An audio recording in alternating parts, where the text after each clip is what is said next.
Art Williams has spoken to many business groups throughout the years.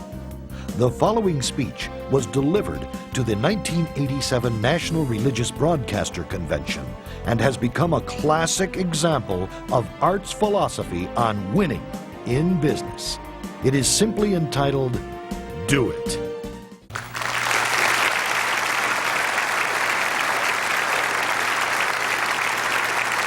Thank you. Thank you, Jerry. And I tell you, I don't know if I've been this nervous in a long time. This is the most intimidating thing that I think's ever happened to me. An old dumb South Georgia football coach speaking to a bunch of TV personalities like many of you, many great evangelists in the audience, and who put me between Falwell and Swaggart on the same night just totally blows me away. But I'll try to give it my best shot. I was asked to talk to you about how to win in business. I think it's a good subject for you to think about because I believe business in America is in a crisis situation today. All you have to do is read the paper and every month see our trade deficit, and it's just a very depressing situation. And to speak to you about how to win in business, there's a lot of obvious things I could talk about. You first have to find a need. You've got to fill a need for a consumer out there. You've got to have a market. You've got to have somebody to sell your product or your service to. You've got to, if you really want to get big and win big, you've got to have a uniqueness. There's got to be something a little bit different from you than all the competition out there. But by far the most important thing you've got to have to win in business in these United States today is a very unique kind of mental toughness. I believe the difference in winning and losing in the free enterprise system is so small, it's almost too scary to talk about. You can do 99% of the things right in business, and yet if you don't possess what I call that winning edge, that mental toughness, folks, it's impossible to win. I believe the thinking in corporate America has been screwed up over these last 20 or 25 years, and I believe this screwed up kind of thinking started in our big liberal universities today. I believe a college degree in business for most universities today is not worth the paper it's written on. I just had a son graduate from the University of Georgia a few months ago. The reason I think that is because most of these professors in most of these universities today hadn't got enough common sense to get in out of the rain. They don't have any idea what it takes to win out there in the real world. They deal in a bunch of theory. These people have tried to fill up corporate America with this kind of thinking. These are the special people. If you're born rich, if you're born on the right side of the track, they rule you, the privileged class in America. If you're born poor from an average, ordinary background like I came from, they say you're supposed to give up all your big dreams and all your big ambitions and all your big hope. If you have a high IQ, they rule you brilliant. If you have an average IQ like me, they say you ought to drive a truck or be a janitor. Well, bull. That ain't the way. That ain't the way it is, and that ain't the way it ever was. They ain't nobody ever designed a test, nor will they design a test that can measure the heart of a man or a woman. The things that are unique to winning in business in America today are not outside artificial things like IQs, college board scores, college degrees, and stuff like that. The key to winning in these United States is what's inside a person. It's your integrity. It's your people abilities. It's your character. I believe in developing this winning edge. I've got 10 or 12 points that I won't be able to go over with you tonight, but let me just give you a flavor of what I think you've got to do to succeed in these United States. Number one, you've got to get excited. Folks, I don't believe anybody will ever tell you anything more important than this in winning in these United States. 90+% of winning in anything you try to do in America today, you've got to be excited.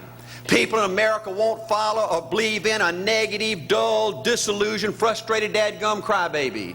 People want people that are positive and excited and enthusiastic and tough. The greatest definition I ever heard, I thought about this 10 million times when I wanted to quit along the way of a winner. This guy said almost everybody in America can stay excited for 2 or 3 months. A few people can stay excited for 2 or 3 years. But a winner will stay excited for 30 years or ever how long it takes to win. Another key to building this winning edge and this mental toughness is you've got to become a dreamer again. You know, I'm a Methodist, and we just changed ministers a few weeks ago, and our new minister came in, and the church was just packed. And the first thing he said, well, it looks like everybody came out to see the monkey perform. And the second thing out of his mouth, he said, for a church to be a great church, you got to have a dream. If you don't have a dream, you're dead. And boy, I sat up and I said, man, me and this guy are going to get along good because he knows what he's talking about. See, folks, I believe in order to win, you got to feel good about yourself. When I was coaching football for 7 years back in Georgia, and I had a paddle in my coaching office, and it was about this thick and this long. And in the fat end, I had little holes bored in it so you could really get some speed and blister their little butt, you know, when they misbehaved. And I had a rule on my football team that if any kid said, I can't, if any football player heard one of my football players said, I can't, he got to bring him in the coach's office and give him 3 licks. And it took me about a month to get all that thinking out of my players every year, you know, and I'd have football players knock on my door at recess and at lunch and after school. And he said, Coach, he said it. Coach, he said it. And I'd make that kid bend over, and I'd give that other kid the board. He'd bust him 3 times. And folks, it didn't take long. You couldn't create a word game to get one of my kids to say, I can't. Bring it home a little bit more personal. When April and little Art were just this little and could understand words, every time they said, I can't, I made them do 3 push-ups. Folks, there ain't nothing you can't do in America if you want to bad enough. Another key in building this winning edge is, folks, you got to stand for something. People in America, the good people in America, are fed up with these dadgum fence sitters and mealy mouths. Corporate America has an especially black eye in business today. Most people in America think you can't find a company. They think you can't find a salesperson that'll tell you like it is and stand behind their word. They think these companies will sell anything, say anything, just to make a sale, just to make a profit. Well, you know what? Folks, if you want to win in the free enterprise system in America today, you got to stand for something. And another point, thank you, is yes, you're going to be controversial. Folks, if you want to win in these United States today, just get ready. You're going to be controversial. The only way not to be controversial is to be average and ordinary. They just call me anything but average and ordinary. Now, I know some of you might say, well, you know, I don't think I like Art Williams. You know, he sounds like an old tough butt to me. Well, folks, I'm telling you, you can be good and tough at the same time. I bet nobody's ever talked to a religious broadcaster like that.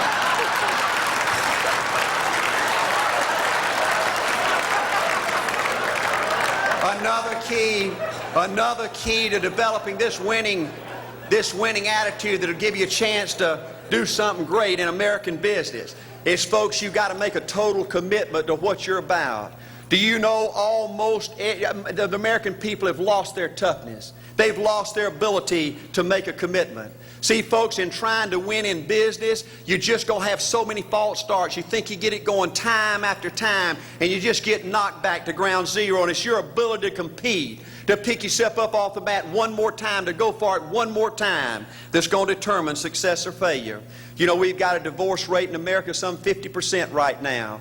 You know, it just seems like that people that go in business today, they have an attitude, well, I'm going to stick my toe in it. If I start making all this money, get all these promotions, then I'll see this thing through. Well, folks, that's not the way it works. The first step to winning in business in America today is you've got to make a total commitment. Total commitment gives you that little extra ounce of courage you need to fight back through the tough times. Winning in business demands the same kind of commitment that winning in marriage demands. You know, I fell in love with my wife in the 2nd grade. Only girlfriend I ever had. We ran off and got married our freshman year, had both of our children before we left college. We're true business partners in marriage. We go everywhere together. I spend more time with her, been married to her 26 years. Now I got 2 grandbabies, love her more today than I ever have. But I don't like her all the time. There's a bunch of times every day that I don't like her.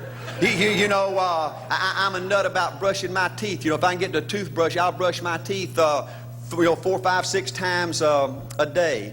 And Angela's always forgetting everything, you know. And she always leaves the cap off the toothpaste, you know.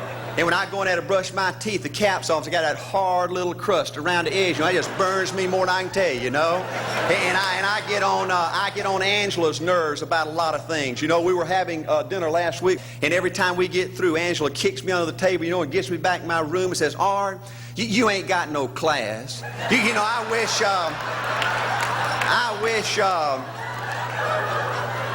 wish, Art, you could learn to eat with your mouth closed, you know.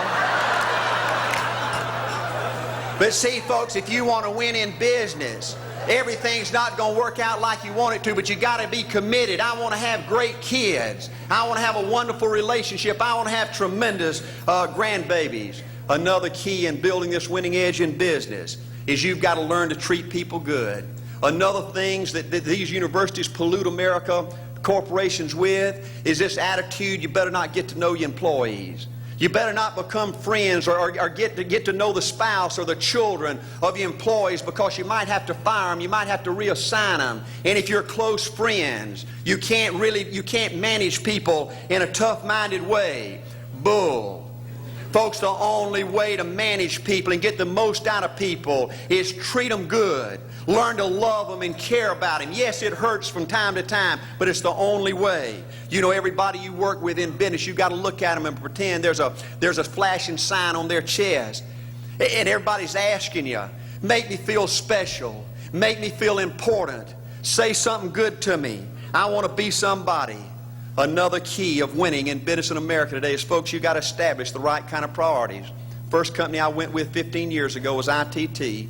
When I was out there struggling, dying every day, wanting to quit and go back in coaching 1,000 times, my first heroes in this business were vice presidents at ITT making $40,000 or $50,000 a year. And I said, man, if I could ever get to be that kind of person, it'd be a dream come true. I couldn't want any more out of life. A few years later, I earned the right to get promotions to that level and found so many of my heroes in business, their personal lives were a disaster. They were alcoholics and divorced 3 and 4 and 5 times. I just read an article by the author of In Search of Excellence, and I saw where he says, I can't find evidence of any successful business person in America that's not tunnel vision, that just doesn't give everything to business. Folks, I said back then, 15 years ago, that if that's the price you've got to pay to win in business, it's not worth it. 15 years later, a multimillionaire. Folks, I can stand and preach to you that you can't separate your personal life from your business life. God's got to come first. Your family's got to come second. And business has got to come third. And I believe if you have a lousy spiritual life and a lousy personal life, long range, it's going to be devastating to your business. Another thing in building this winning attitude.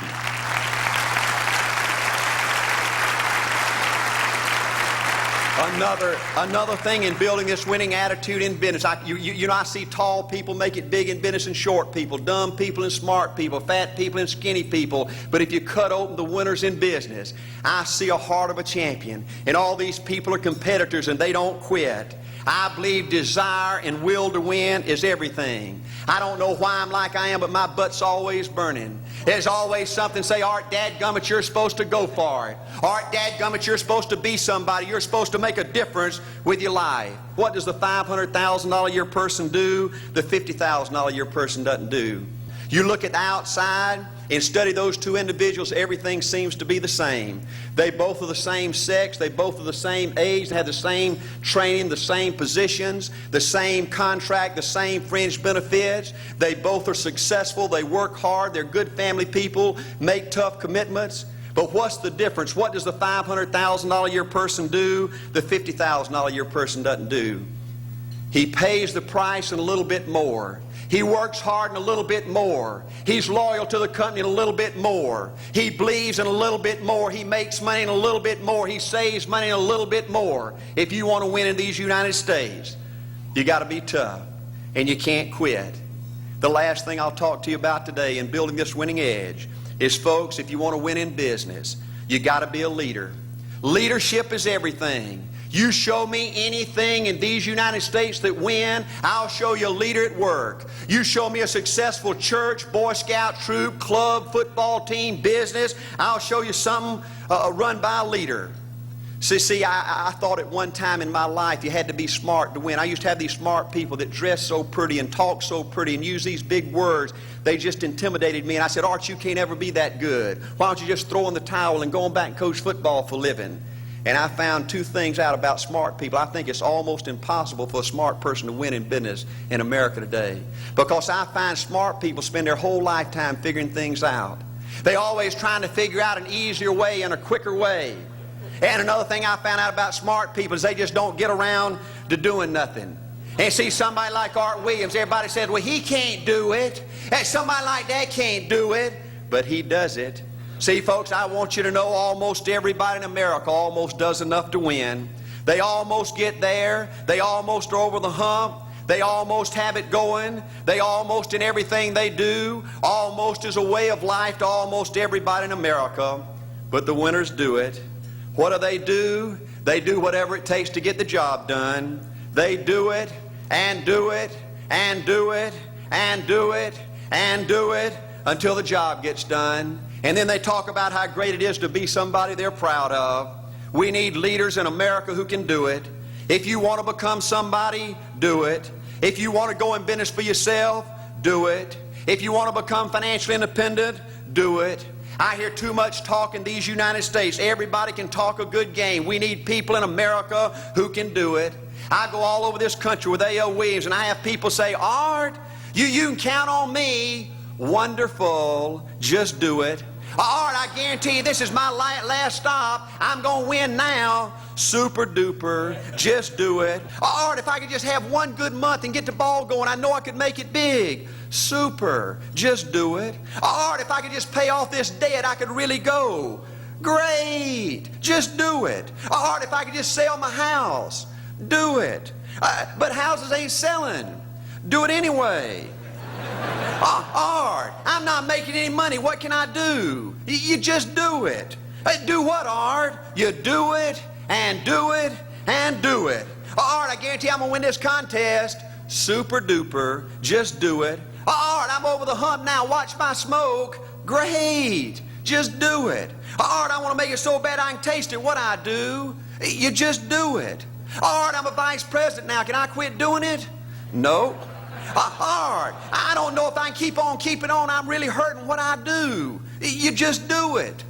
Do what, Art? You do it and do it and do it. Art, all my life I wanted to be somebody important. Well, what do it then? Art, I'm going to save money so I don't have to go through this again. Great. Just do it. Art, I don't feel like I've had enough training. What I do? You just do it. Art, my manager don't give me no help. What I do? You just do it. Art, you don't understand. I was Mr. Everything at my former company. You don't mean I have to start off down at the bottom and do it, do you? Yep, you really got to do it. Art, what's the primary difference between winners and losers? The winners do it. They do it and do it and do it and do it until the job gets done. And then they talk about how great it is to finally have achieved something unique, and how glad they are that they didn't quit like everybody else, and how wonderful it is to finally be somebody they're proud of and make a difference with their life. Thank you.